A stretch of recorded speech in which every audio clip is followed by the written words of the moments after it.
So let us look at what is happening in the regions 1, 8, and 9, and then we get the region manager, Mr. Manifold, to speak to what we've done so far in the quote-unquote hinterland regions, which represent regions 1, region 8, and region 9. Good afternoon, everyone.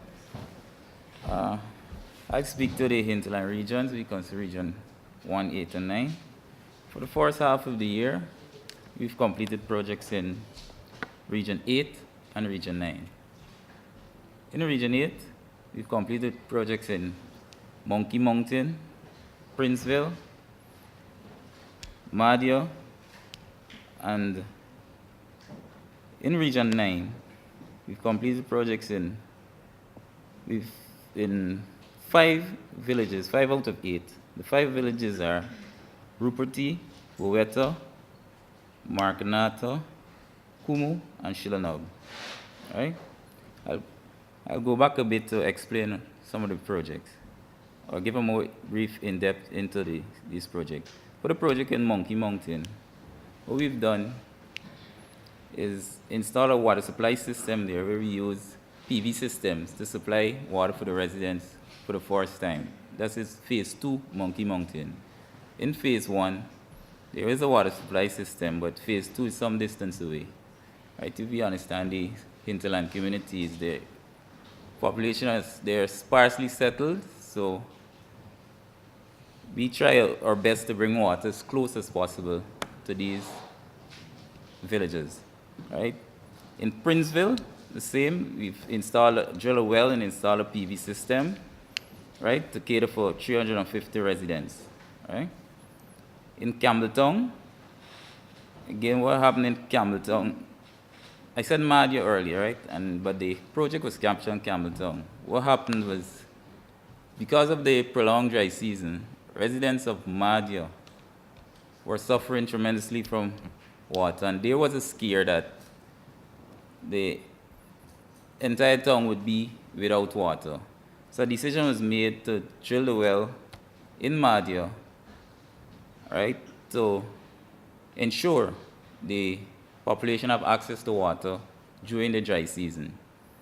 One of the things that influenced that decision too was the Madia Hospital, which during that period had no water, had to be paying a lot of money to private contractors to fetch water that was not too safe at times to supply the hospital. So at the end of the project, what we had done is did a connection directly to the hospital. Right? So the hospital have access to water from the present system, which is the Salbora Creek, which is fed to, the water is fed from the creek to Madia by gravity. But in the event that that system fails, the hospital and residents in Madia still have a backup system, as in the well that was recently drilled there. Right? Again, in Region 9, the 8 wells that GWI is presently engaged to drill in Region 9 was not in our program initially, but it was included because of the prolonged dry season. Right? So just to ensure again that these residents have access to water during the dry season, GWI decided to drill deeper wells in the 8 communities I highlighted earlier. 5 is completed and 3 more is to be completed. That is to be completed in the second half of the year. Some other projects we have planned to complete for the second half of the year are water supply system in Kamwata, Coco. We intend to do an upgrade of the transmission and distribution lines in Port Kaituma and activate an existing well in Port Kaituma. Our reason for going in that direction is because we presently supply residents of Port Kaituma with water from the rivers, Port Kaituma River, which is regularly contaminated as a result of mining activities. So GWI decided to go in a direction to use the drill wells, which at this time will not be able to supply the entire population, but we're moving in that direction to ensure water supply is safe. Water supply to the residents is safe. So I would say within 2 to 3 years, we should have everyone in Port Kaituma should be accessing water from wells, a safe source, because we believe the water from the river is not safe at this time, right? As the sea, I wouldn't go much into the other project we plan completing because the CE explained it earlier. That is the construction of the tank in Maburumo, right? And the project to be completed in Region 8 for the second half of the year is the reallocation of the lines in Madio. Again, consequence to mining activities, what we find is that the existing lines are now, which are now along the abandoned road. We call the abandoned road. That's because the mining activity, they mine out the road and everything in the search of gold. So the road was relocated. So our mains is now running through swamp areas that we can't access at this time. And we believe there are a lot of leakages there that is affecting the pressure being supplied to the residents of Madia through the Salboro network. Right, so as such, we've committed to relay those lines and decommission the old ones that is through the swamp areas. Good afternoon, members of the Media House. My name is Elson Kairati, the officer in charge of Region 7, Bartico.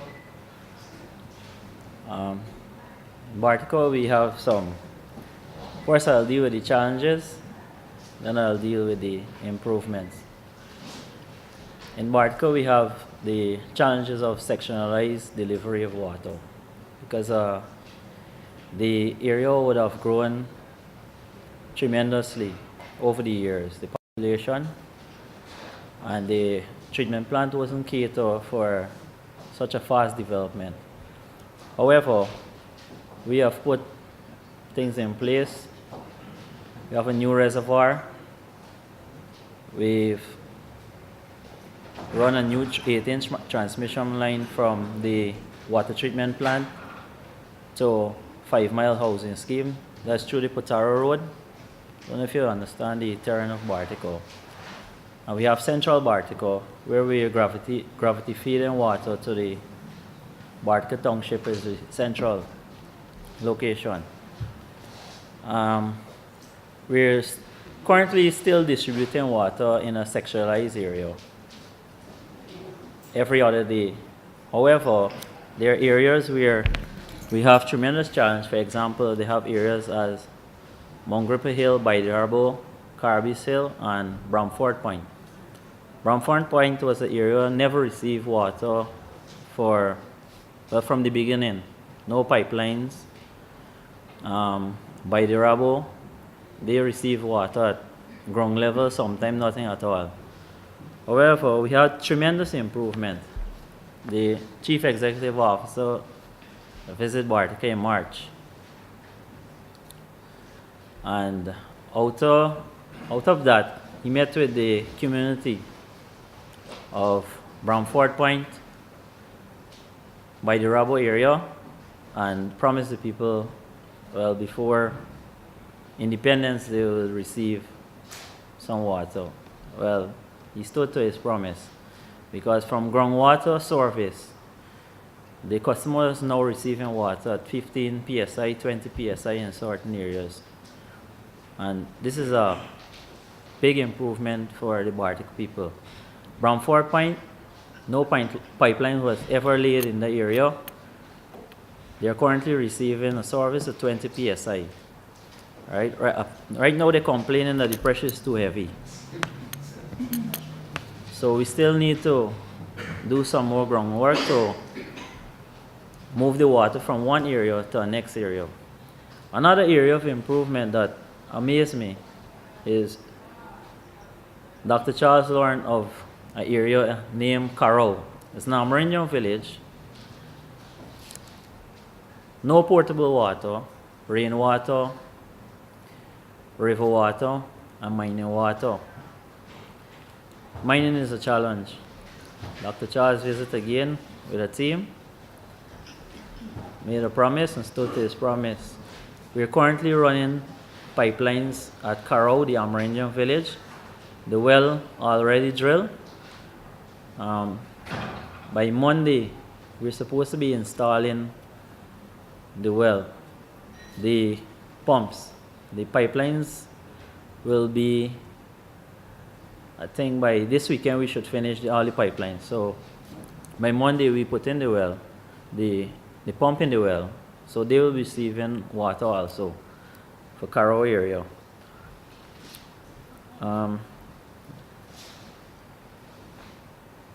Basically, that's about it for our article.